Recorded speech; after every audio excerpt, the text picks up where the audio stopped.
Thank you. Before we begin, turn your attention to the screen, please.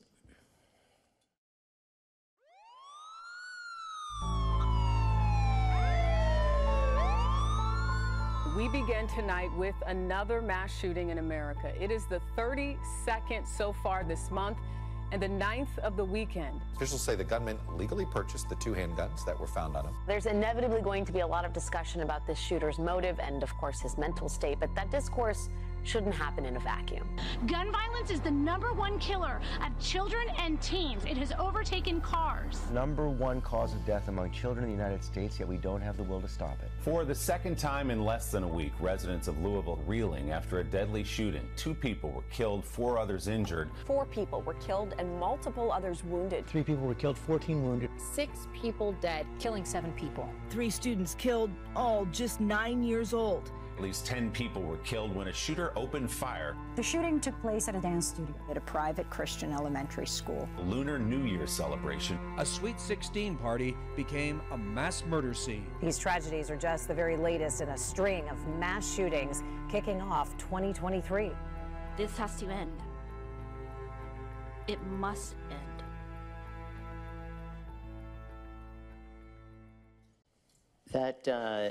That's hard to see, but we have to stop looking away or nothing's going to change. When I asked the team to put that together, each of those occurred in 2023, and it's only May 2nd. So in the United States today, there are 125 guns for every 100 people. As you heard in the video, gun violence has now surpassed auto crashes as the #1 killer of children and teens in America. If some other nation were coming to kill our children, we would be fighting back. And we know the names of places: Sandy Hook, Mother Emanuel Church, Marjorie Stoneman Douglas High School, not because we visited them, but because they haunt us. When Columbine happened 24 years ago, it was literally on the front page of newspapers for weeks and weeks. And today, if I were to ask you about a mass shooting last week or 1-2 weeks before that, they're so frequent you couldn't even identify and separate them apart.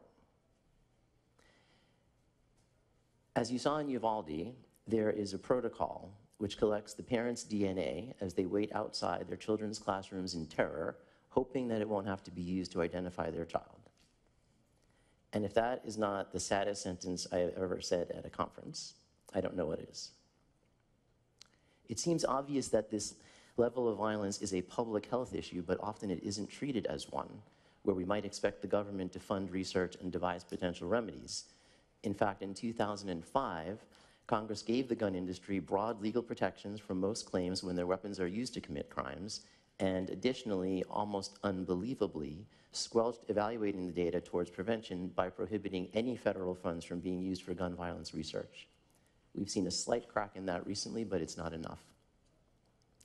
So we are fortunate on stage to have Mia next to me, who is a survivor of gun violence. And I think if you would just tell people a little bit about that day and what you experienced about your friend and yourself. Yeah, I live in Saugus, California. I'm a current high school senior. And when I was a freshman, I was a completely normal kid. I would never have been asked to come to this conference or sit on this panel with these amazing people. I had no real worries in the world until November 14th of 2019, when a boy who was a student at my high school came in. I didn't know who he was, and he pulled his father's .45 caliber ghost gun out of his backpack and shot into a crowd of freshmen. I was shot, 2 others were wounded, and 2 were killed, including my 14-year-old best friend. I tell you this story to put a face, not just a statistic, in your head when you talk about gun violence and gun violence prevention and intervention, and how truly it is affecting so many people's lives day to day. And just when I got out of the hospital, it didn't end there. It's years of surgeries and therapies and worries about going back to the same school. I do want to give a little bit of a disclaimer that I am a high school senior. I am no CEO or business person at all, But what I lack in expertise on economics or business, I do have in real life experience. And I'm so happy to be here and share myself about you. Thank you so much. Here. Thank you so much.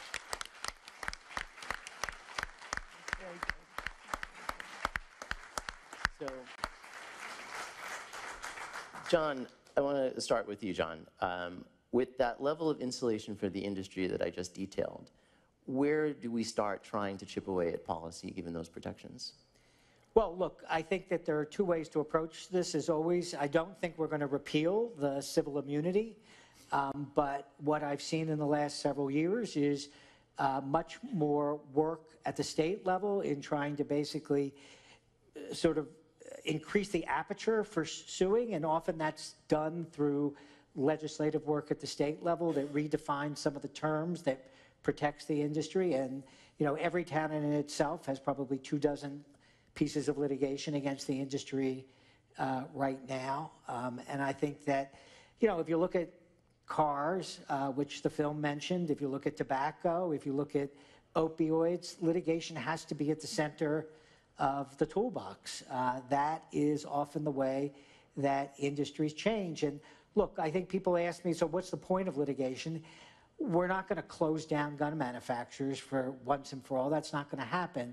But just think of the things they could do. They could change their marketing practices. I'm reminded of the Joe Camel ads that were taken off your screen and in your advertising, that when the tobacco companies tried to appeal to 10-year-olds. They could monitor their supply chain. The truth is that manufacturers know which are the bad apple dealers that they're selling to. And the most important thing is just look at this little gizmo and the intelligence in it. If you had a gun that had palm print recognition, so only the rightful owner could actually discharge it, it would make a huge difference in terms of dampening the black market, cutting down teenage suicide. You wouldn't be reading about 4-year-old gets a hold of their parent's gun during a hide-and-seek game and ends up killing their cousin or their brother or sister. Mm-hmm. So Priscilla, let's go to you. You run a bank, Amalgamated Bank, and on your website, there's a section, it's called Issues We Care About. You have LGBT rights, climate justice, and gun violence. And it's probably not what people perceive is on a bank's website. So how do you choose the areas on which to focus, and why was gun violence so critical for you? Well, first of all, in order to tell you how we chose, I have to tell you a little bit about us. We're 100 years old this month. We were started by immigrant textile workers who couldn't be banks, so they started their own bank. And I tell you that because that was a bold move 100 years ago. As they went forward, became very concerned about social issues, making sure that the bank took your deposits, invested it in the right way. So fast forward 100 years, we found out that while we have merchant codes, which is a 4-digit identifier for every retailer, hundreds of them, we have merchant codes for everything from where you buy your shoes to where you get your hair cut. We didn't have a merchant code for gun stores. It's one of the few large industries that doesn't have a merchant code. And why is that important?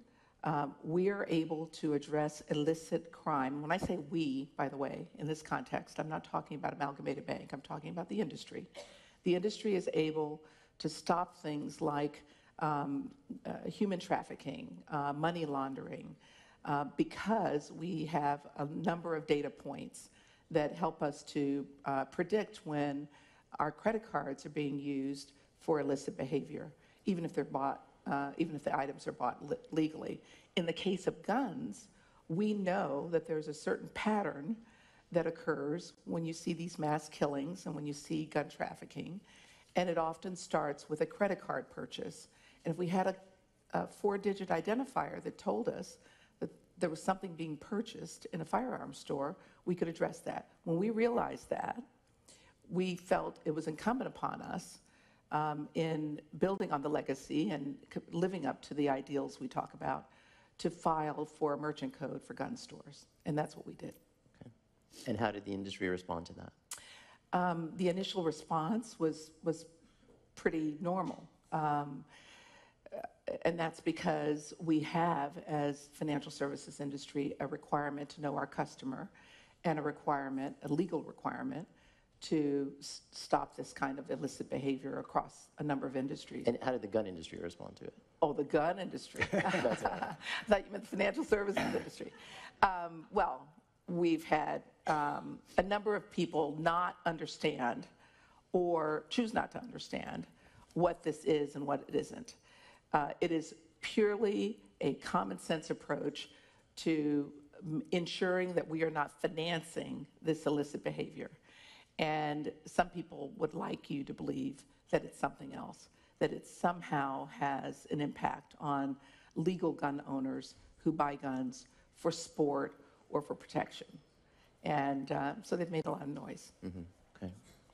So, Chip, let's turn to you. You're the CEO of Levi Strauss, a very old United States-based company. I can assure you that when I was in grad school, the issue of how to handle if one of your employees' children was shot at school never came up. And yet now, as I'm in audiences like this, it does come up with some frequency because statistically, people will just know someone that has been impacted or affected by gun violence.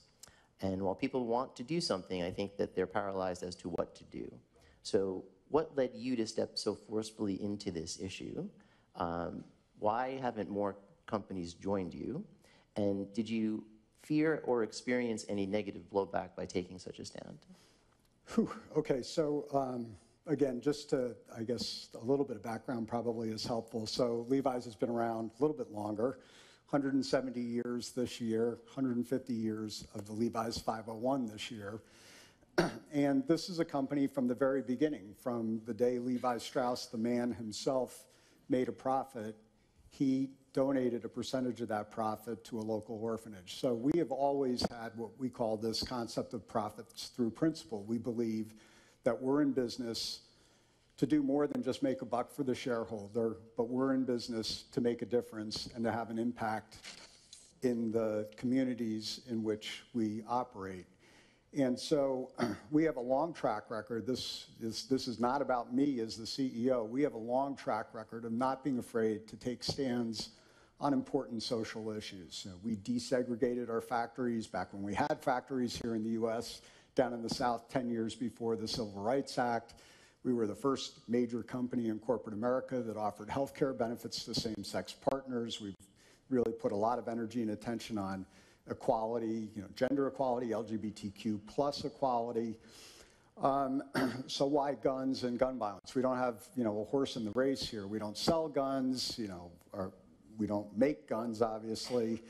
In fact, if anything, we've got a track record going back to the Old West, right? So what got us into this was back in 2016, our store managers started to raise concern about people walking into our stores brandishing a gun in open carry states.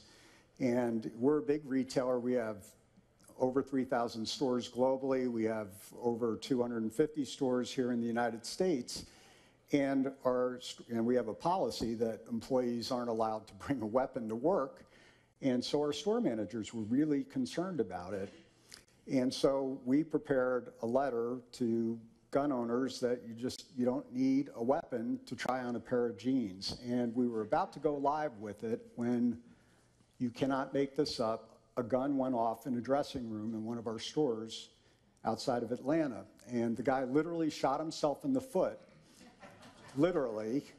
But it could have been one of my employees, it could have been one of you shopping in the store, it could have been one of your children shopping in the store. And that was it. We went live, I think it was about 2 weeks before the presidential election in 2016. That got us into it. We got a lot of hate mail. The NRA got activated around it. But after the Parkland shooting, we decided, go big or go home on this. This is an issue that is ripping the seams of our society apart. And if we're going to take a stand on important social issues of the day, as was said in the film, we are the only major country in the world where we shoot our own children. And we felt that something had to be done. And it's not just using our voice. We put a pool of money, $1 million, to the side to give to charitable organizations on the ground. Pastor Mike is here. Pastor Mike is one of our partners who has boots on the ground in Oakland trying to fight the ending of gun violence here. And we've partnered with John as well. Priscilla has signed one of the CEO letters. So we got in deep after Parkland. In 2019, when the Gabby Giffords bill was introduced in Congress, H.R. 8, I sent a letter, and I tried to get as many CEOs to join me in sending a letter first to the House, to the congressmen and congresswomen, to pass H.R. 8. There were 4 of us that signed it.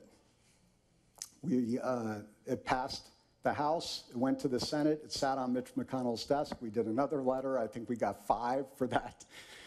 But here most recently, the good news is we are really starting to get progress, that there is now traction here, that the world must change in this country. Before the Safer Communities Act was passed in Congress this year, we did another letter partnering with Everytown and John's organization. We had 550 CEOs sign the letter, and I can tell you, I know this for sure, that the business community played a role in getting that legislation over the line. And while it is a start, it is moving in the right direction, there is still a lot of work to be done. And you know, we're not giving up. We're in this fight for the long haul until we solve this epidemic of gun violence in this country.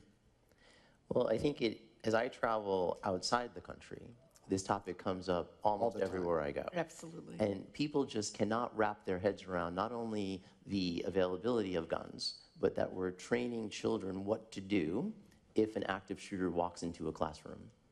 And I think that that is something that you, Mia, are the only person on stage that has had to go through. So what would you want adults to know about how you and your peers are processing that? And as you're heading off to college, what are you taking with you?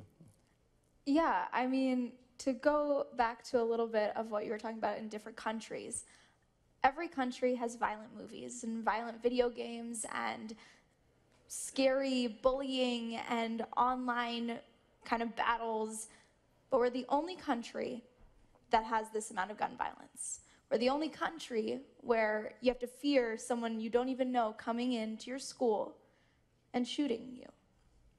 So I think really we could see easily that guns are the problem, and anyone who says something different needs to look at those statistics, how we are the only country with this problem.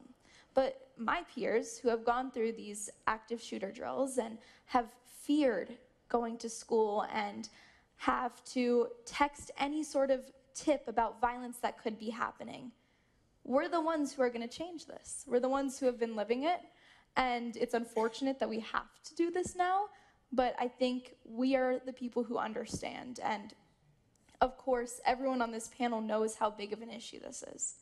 But it's only when you're sitting in a classroom and a book slams and you get scared and you tense up, that's when you know this isn't right, and that's when you know something must change. And I'm hopeful that my generation is going to show up to vote and is going to have those hard conversations with a grandparent who maybe thinks more guns is the answer.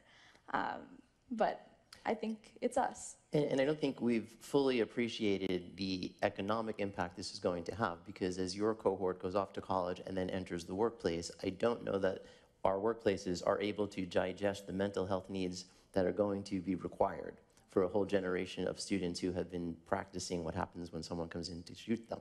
Definitely, and I think I've met friends who have chosen where they work based on how safe is it? How safe do I feel when I walk into this in and out? Do I feel like someone's gonna come in and hurt me or my friends? It's a big factor too, and are they gonna support me when the anniversary of my shooting comes up? Are they gonna support me if something happens to one of my family members? And that shouldn't be something that you consider when you're working a minimum wage job. So Priscilla, you're a banker. Are there any financial levers that we can pull? I think back when I was a kid, cigarettes were $1 a pack. A lot of teenagers were smoking then. Now in New York, it's averaging over $15 a pack. Is there something that we should be thinking about I think an assault rifle costs about $800. If it was $8,000, maybe fewer people would be able to buy it. I mean, what are some of the levers that you think about? Well, the one I think about is obviously, I'm not a politician and I'm not an activist, and there's important work that John and others are doing, but I am a banker. And since there are predictable patterns, I think about what we can do to make it as difficult as possible to acquire a large number of guns or ammunition and then go do something. Whether that something is trafficking those materials up to states that are more stringent in their rules, or whether that is a mass murderer going into a large venue. I just want to give you one example, because people say, how do you know this? And we've reverse engineered, we've looked at, and when I say we, again, it's a larger audience, it's journalists, it's many others, have looked at what has happened in some of these mass killings. So everybody remembers Las Vegas.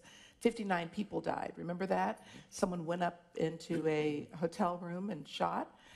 That individual went to a number of stores, very different stores, even crossed state lines to do it, and purchased $95,000 worth of guns and ammunition on multiple credit cards.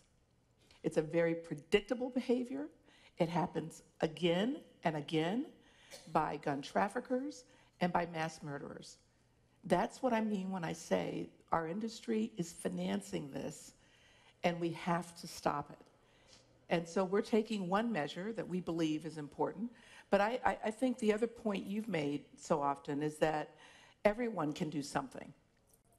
We all have, in our own world, in our own universe, an opportunity to address this in some way, and it's going to take not just laws. Laws are incredibly important, but if you can't enforce them, you've taken the bite out of them. So it takes a little bit of everyone doing what they can. But Rich, I think it's really important that you're focusing on the economic cost, because the truth is, people often ask me, how did I get involved in this? Well, I was Mike Bloomberg's chief policy advisor when he was mayor of New York. We came into office when New York was sort of in a very bad economic straits. And when we tried to analyze sort of where our vulnerabilities were, we realized that crime was one of our biggest vulnerabilities, because tourists wouldn't come to New York because everything they read about New York was, you'd lose your wallet or you'd lose your life. Yeah. Businesses were leaving New York, and we're certainly seeing that in Chicago right now.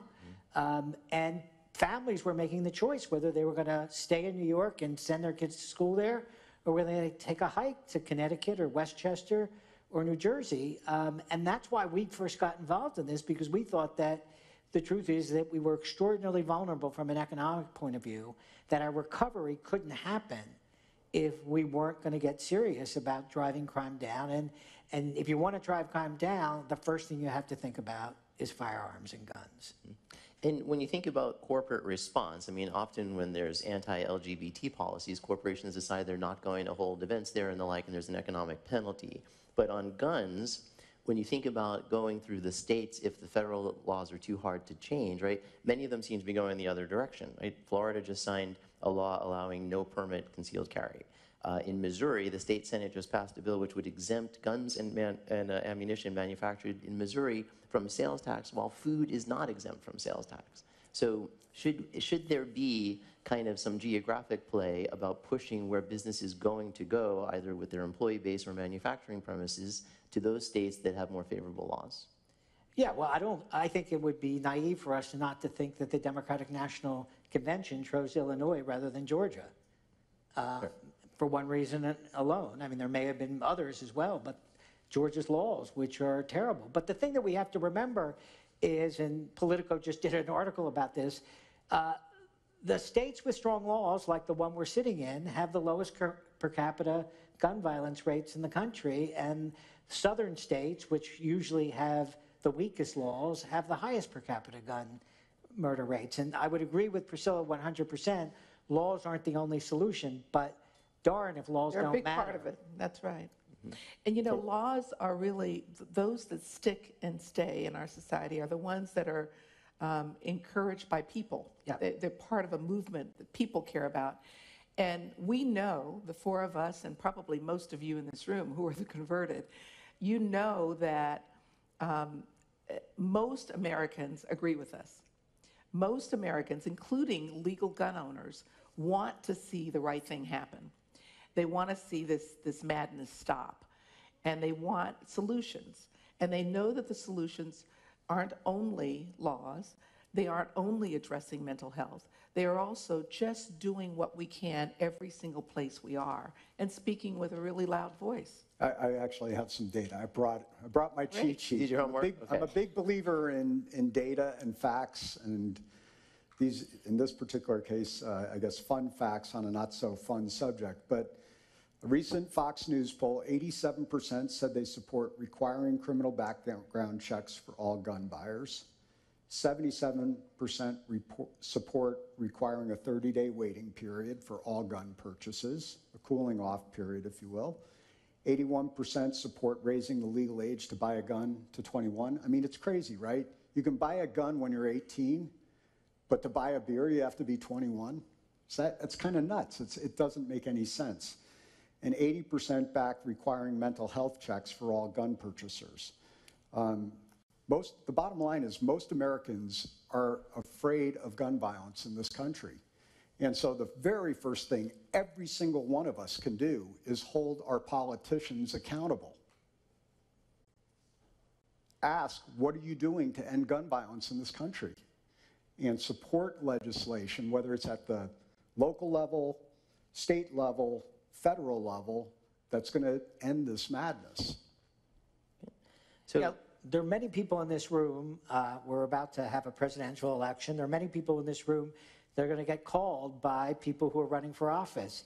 The one thing that I would suggest is the first thing you ask is, I know you're good, we've supported you in the past, I want to know what your position on guns is. Because if they keep hearing that echoing in their ear every time they make a fundraising call, it will have an impact. Okay. So when we think about activism, Mia, you certainly didn't ask for this to happen, but you've grabbed onto this and are making something of it. After Uvalde, I know that you staged a walkout at your high school. Tell us what that experience was like. Yeah, I live in a community that doesn't support a lot of the advocacy I do, even after the shooting. But seeing over 400 students walk out and say we're angry and we're tired of seeing this happen to so many different schools, elementary schools, malls, they were sick and tired of it, just like most adults in this room. And I think people didn't realize that kids now have been launched into advocacy and caring about what politicians think and voting than our predecessors. And I think that most people don't think that kids care or that they have an outlook on what political races should look like and what our politicians should think. When I did the walkout, a lot of kids asked me, what can I do now after this big flashy event? What can we be doing on a day-to-day basis that is advocacy? And I understand that the average person doesn't have the time and or the money to be an advocate full-time. It's really hard work and it takes a lot out of you. But whether you're a nurse, you're a full-time student, you're a CEO, anything, you can be an advocate. And it's not just being someone who goes and talks at events or being someone who is constantly going to meetings. It could be going to one meeting a month. It could be texting a friend, making sure that they registered to vote, making sure that they know if a politician shows you who they are, believe them. Believe them when they vote against a gun safety bill. It could be as simple as tweeting. Anything could be being an advocate and showing people what you believe and getting the word out on any issue. And most of the people, until they're your age perhaps, in schools don't have a vote. Yeah. Right? So how does the younger generation get activated around this? Yeah, this past election was my first time ever voting, but for the past 2 years I've been hosting voter registration drives for adults and seniors in high school. We had a Wear Orange event, which is basically a time of recruitment for gun violence prevention and spreading awareness.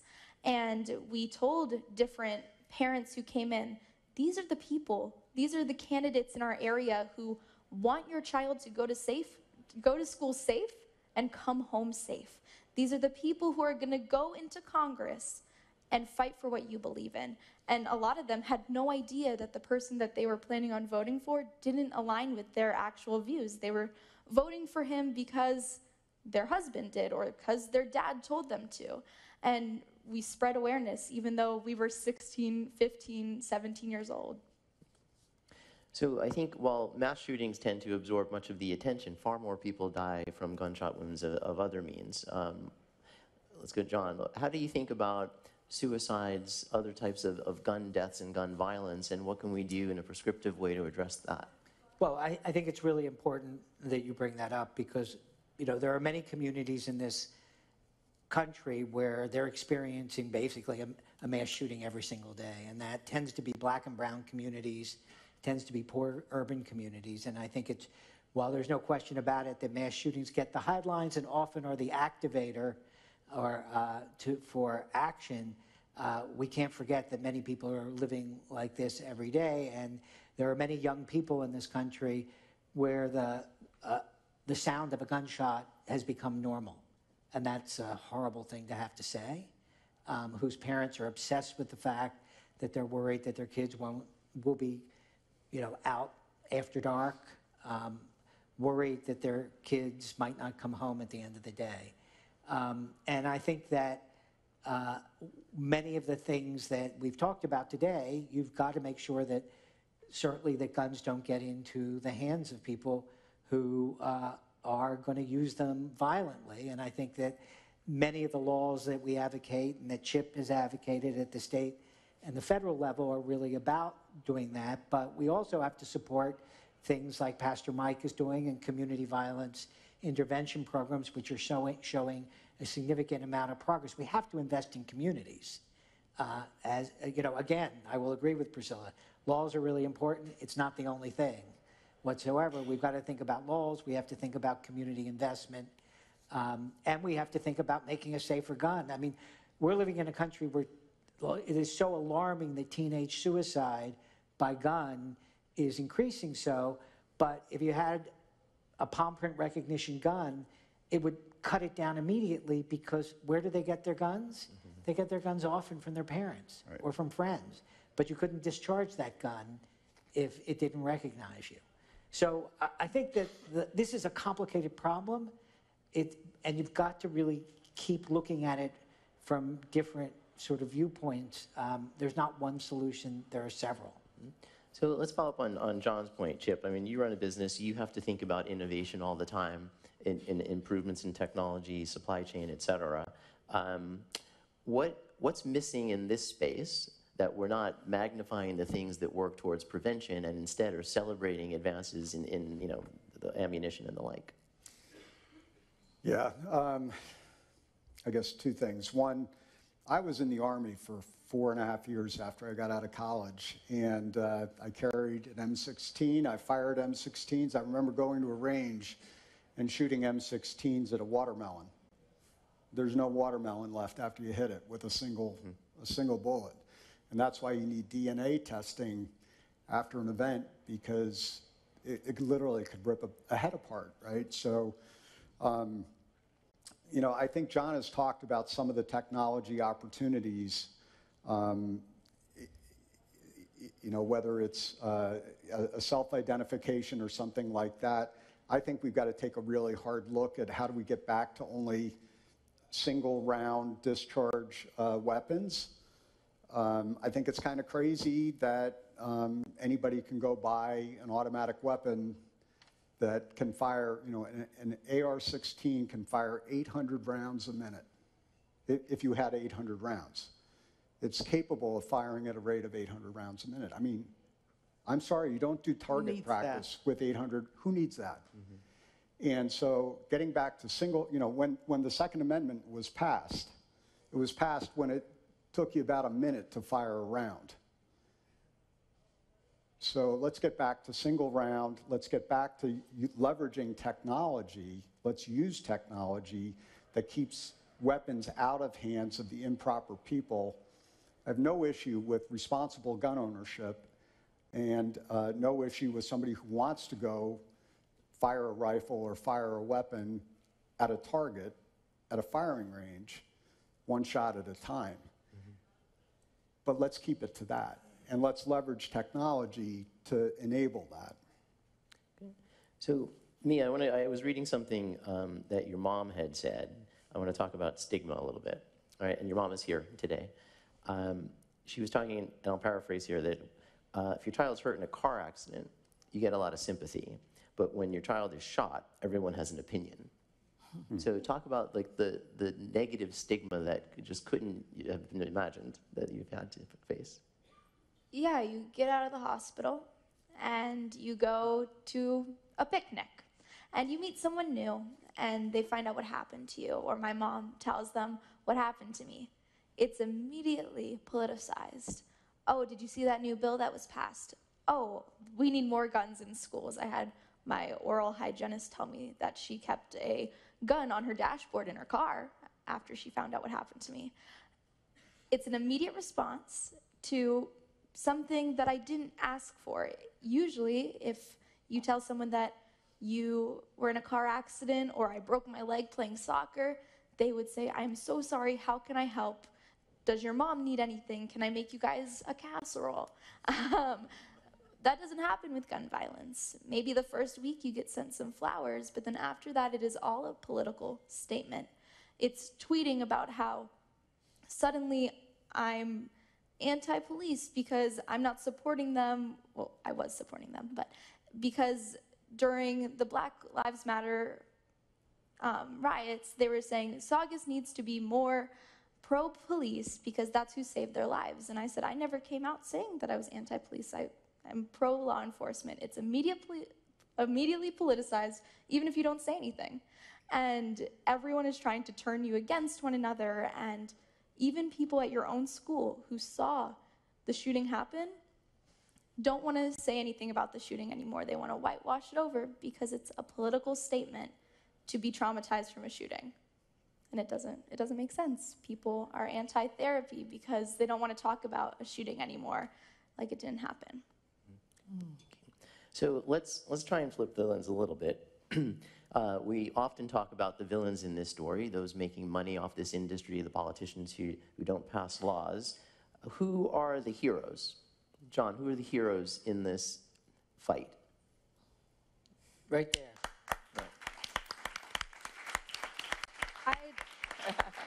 I'd love to jump in, honestly, and say that the heroes are, there's a couple different kinds, but it's the people who didn't need to get shot at their school to become an advocate. It's the people who are just scared. They see my story, they see my friend's story, and say, we need to do better for them, be an advocate for the people who can't advocate for themselves anymore.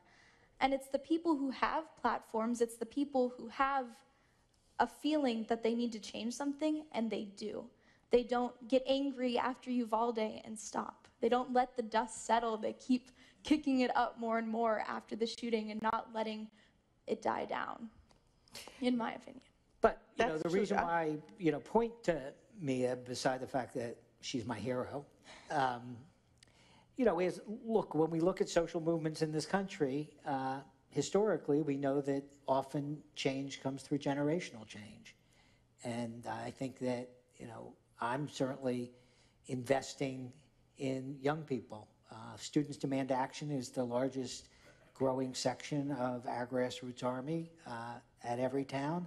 And we're doing it for a reason, because we think that that is where change is going to happen. And I think that we've seen that most recently in the marriage equality movement. Young people really were the driver, and it goes two ways. One is sort of what I call the horizontal effect, with peers organizing with peers, but young people have a huge impact on their parents and grandparents and aunts and uncles too, and I think it is. Yeah, I agree. I was going to say, when we jumped in after the Parkland shooting, it was fundamentally because this was becoming a youth movement, and we wanted to empower and enable the youth movement that was created coming out of that that horrific tragedy.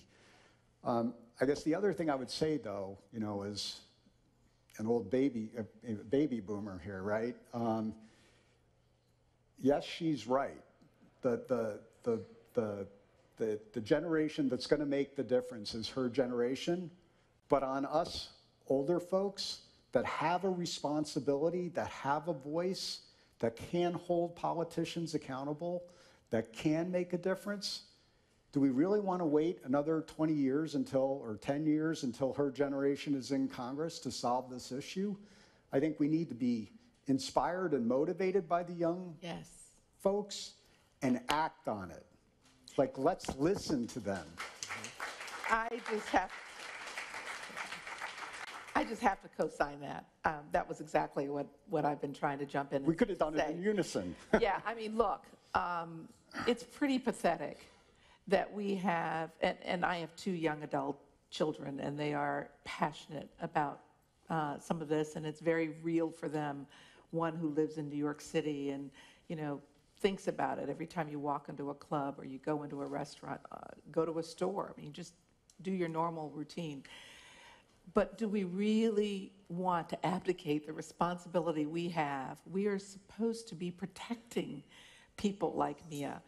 And do we really want to put ourselves in the position of waiting until they are doing the job we should be doing? Exactly.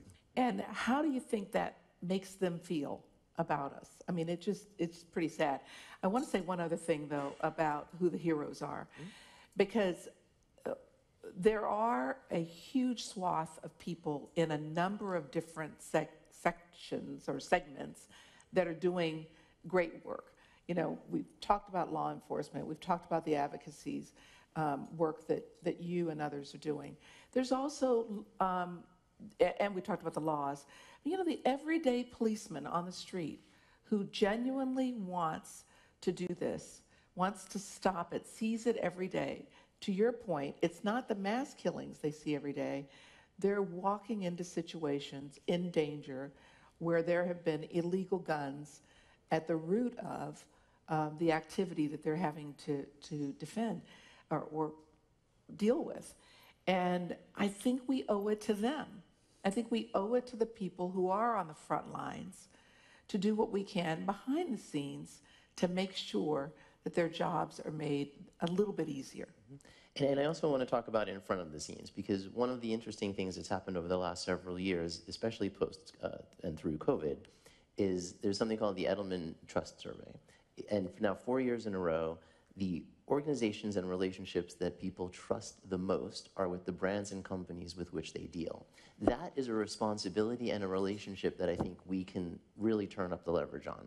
So organizations have power. They have certainly economic heft, but now they have social media power and they have relationship power. And you see organizations stepping in on reproductive rights and other things. So should people here, shouldn't they kind of go to the organizations with which they're dealing with and do business with and kind of push this towards, you know, there's a commercial need here, and I think that we can respond in a social way. You asked about the economic impact. I think every one of us spends money, and we should spend money with organizations who are on the right side of these issues that we care about. I mean, look at Chick-fil-A. Maybe this is just my friend group, but so many people stopped eating there because they didn't support LGBTQ+.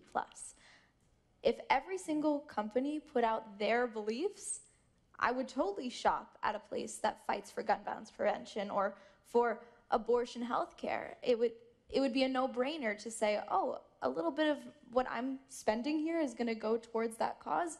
Amazing. I think it's completely right, and we want to be able to have that kind of consumer relationship where we know our money's going to something good and not something negative. Yeah, as the brand guy up on the stage here, I guess the one thing I would say is it's got to be authentic and it's got to be sincere and it's got to be more than just talk. And I think consumers, and especially young consumers, they are on to companies and brands that say one thing and do something else. And so, you know, it needs to come from a place of really wanting to make a true difference and kind of putting your money where your mouth is on these kind of issues. And that I mean, I think that's really important to me, and that's why when we decided to get in on this issue, we started with $1 million to go help on-the-ground organizations, empower them up to make a difference. So we have a number of questions, so I want to go and hear from the audience as well. One is a glaring gap on this panel is a congressional representative. Why do you think there's not more momentum from politicians? We actually asked many congresspeople to come, particularly those who voted against any kind of gun control, and surprisingly none came. So we did do that. How do we tear down the perceived political flag planting of Democrats versus Republicans for the benefit of the people while protecting what people believe to be their rights? Well, look, I think it is changing, and let me just make one comparison to give you some sense of that. After Sandy Hook, 20 kids get killed in a Connecticut schoolhouse. Pat Toomey and Joe Manchin put a very moderate bill on the Senate floor for universal background checks. It actually had several giveaways to the NRA and to the gun lobby, and I was at the table with them. The vote was taken. Virtually no Republicans voted for it, and a handful of Democrats voted against it. The NRA torpedoed it. Fast forward to this summer, we have a bill on the Senate floor, the Safer Communities Act. It passes with 15 Republicans on it, including Mitch McConnell, who basically said to John Cornyn, I don't want to go into the midterms opposing a gun safety bill after Uvalde and Buffalo, and every single Democrat voted for it over the strenuous objections of the NRA. And sure, wish it was moving faster, wish the political calculus was changing at lightning speed, but I think if you take those two polls or poll, moments in political history, it's a very significant change. But there have been 174 mass shootings this year, and it's May 2nd. What number are we willing to tolerate? What number of dead children would make them move? Well, I think that you've got to factor politics into this, and I think that if I was just wearing my political hat, which I wear a lot of the day, I think that before the presidential election, you're probably not going to see a huge amount at the federal level, but let me tell you what's happening at the state level. 10 states now have assault weapon bans. That's 20% of the states in this country. This year alone, Minnesota, Michigan, Colorado, Utah, Washington State, I could name others, Maryland, have just passed pretty muscular gun safety bills. And so, there's no question about it. Sometimes Congress is the curtain raiser, but sometimes it's the finale. I just sent a letter to Governor Lee, who is a Republican in Tennessee, who is proposing much stricter gun violence legislation in Tennessee, a Republican. Mm-hmm. But why? Well, because he has just lived through a traumatic issue and actually lost a personal friend. But the reality is this does not need to be a Republican or Democratic issue. This is an American issue. That's right. Mm-hmm. And politics should not enter into this. And, we went through the data. The data is very, very clear. Americans want change here. And we need to hold our politicians accountable to that. I mean, I think the Tennessee example is a good one, but we shouldn't have to wait until someone's personally affected. I agree. 174 is 174 too many. Right. Okay, here's another question from the audience. And I apologize, we're not going to be able to get through them all, but given the high number of firearms already in the United States, is there any possible way to reduce shootings without reducing the number of overall weapons? Is such a buyback or disarmament campaign possible? Wait, Priscilla. Well, certainly other countries have done that. Right. However, they haven't had the number of guns in circulation that we have today when they've done it. Do I think it's a good idea? I think we should try it all. I certainly have no disagreement with the idea. I am encouraged, as John is, I think, with the fact that the public opinion has moved so dramatically that I have to believe that legislation will follow.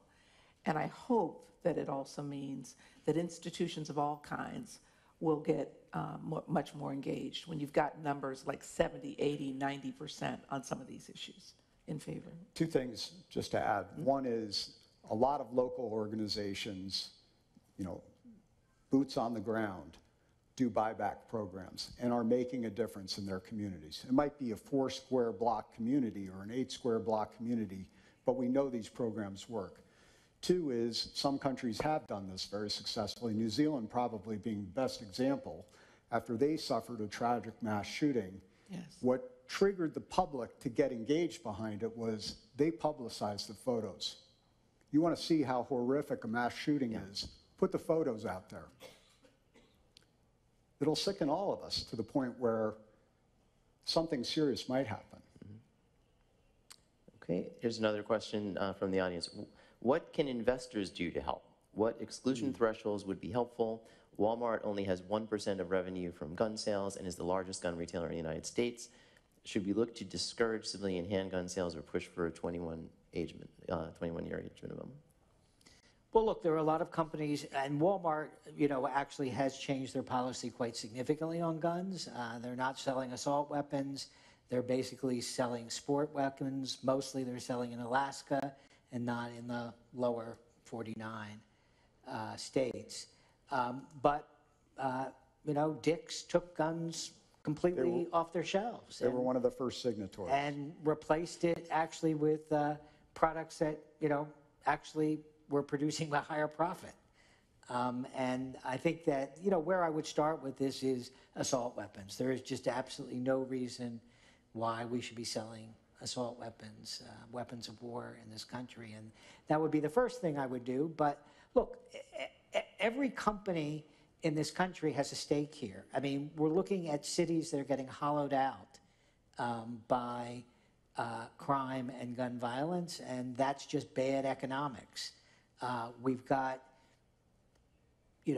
companies whose employees are frightened to come to work, particularly in urban areas because of gun violence. I think if you look at the cost of gun violence annually in this country, it's something like $550 billion. It's staggering. I mean, I think, what is that, 5 times the budget of the U.S. Department of Education? And so we all have a stake in it, and companies certainly have a stake in it, and it should begin with their own employees. We had the Surgeon General of the United States came out and said that loneliness has the same negative health consequences as smoking, and it's contributing to this era of depression. Depression is the #1 cause of disability in the country today. And with access to guns, you can see how the suicide rate increases. Let's talk about research. Why are we not doing more research into understanding the underlying dynamics at play here? Well, the answer is, the NRA learned a lot from the tobacco wars. They learned that research is bad. They learned that lawsuits are horrible. And they learned that, activism on the other side was lethal. And so what they did was they passed a law in Congress that basically suppressed federal research, and they gave the gun industry blanket civil immunity. Name me another industry that has that kind of protection. And they learned it directly from tobacco. So, Mia, I want to go back to you. You've been incredibly brave through your whole experience since that day. What do you think it took away from you, and what did it give you? I'd like to preface this question with, if I could right now go back to November 13th of 2019 and have this never happen, have never met the president or met the governor or be sitting on this panel, no offense, I would. I would instantly go back to a day before. No amount of anything could justify this happening to anybody. It took away your childhood, your sense of safety, my best friend, and your sense of who you are. Because now you're not just Mia Tretta. You're Mia Tretta who was shot in the stomach, who now has to go to different doctor's appointments and get different surgeries done sporadically and go to therapy every week and doesn't feel safe at her own high school, brings a service dog. You're not the same person. You're never going to be the same person after something like this happens, no matter where it happens, whether it happens at a high school or at a dance or a nightclub. So it took so much from me. What it gave me was a sense of, I need to do something. It gave me a platform to speak on and change people's minds. And I genuinely believe that if you talk to one person and change their mind, it's saving a life. If they go talk to their grandparent and change their mind, it's saving a life. And if they go vote a different direction, it is saving a life. And if you save one life, that's a win. It's one family who doesn't have to plan a funeral for their 13-year-old daughter. It is saving a life, and it is the steps in our movement. So, yeah. Well, Rich, can I ask you a question of the audience? Yeah, please. Can we just get a show of hands? How many people worry about their kids every day when you take them to school? Or worry about your child when they go to school, that something like this will happen? It's half of America that worries about their children every day when they put them on the school bus or drop them off at school. There's something wrong with that. Well, I know we're just about out of time, and I want to leave on a positive note and a hopeful one. So I'd like everyone to go down the line. We'll start with you, Chip, and tell the audience, obviously I'm assuming we're preaching to the converted, but what can they do? Like Mia just said, talk to one person, but let's give them a specific tactic that they can take when they leave this room to move this issue. Number one, hold your local and hold your elected officials accountable. Ask them directly, point blank, go to the town hall, ask them, where do you stand on ending gun violence? What are you going to do about it? Okay. John? I think that everybody should look at their own businesses and their own environment and ask, what can they do to make sure that their employees are safe? Priscilla? I agree with both of those. I think in terms of specifics around the issues that we're focused on right now, take note of it. You know, this room should be bulging at the seams. I hope there are a lot of people watching online and streaming. Take note of the stuff around you. Don't ignore it. It's hard to look at those pictures, and it's hard to hear about those children. But think about how that might affect your own community, what you can do with your child's school in educating people, what you can do locally with your elected officials. I'd like you to think about the idea that we shouldn't be financing this, and you know, go online, tell somebody, get on social, just lean in. We need more people to lean in individually, as an individual, and across whatever groups you represent, whether you are an employer, a student, you have clubs you belong to, you're involved in a sport. Every place you interact, see if you can't lean in. We need it. Couldn't agree more. But if you are waiting to get involved with gun violence prevention or any other social justice issue, you're waiting for something to happen to you. You're waiting for your child not to come home from school. You're waiting to get a call from your cousin saying that their child was just injured and they're in the hospital. You're waiting for that. So go home tonight, and this was step one, educate yourself, so then you can educate others and continue this ball rolling. And I'm going to sound like a total member of Gen Z. I'm proud. Go home, and I'm sure you all have social media.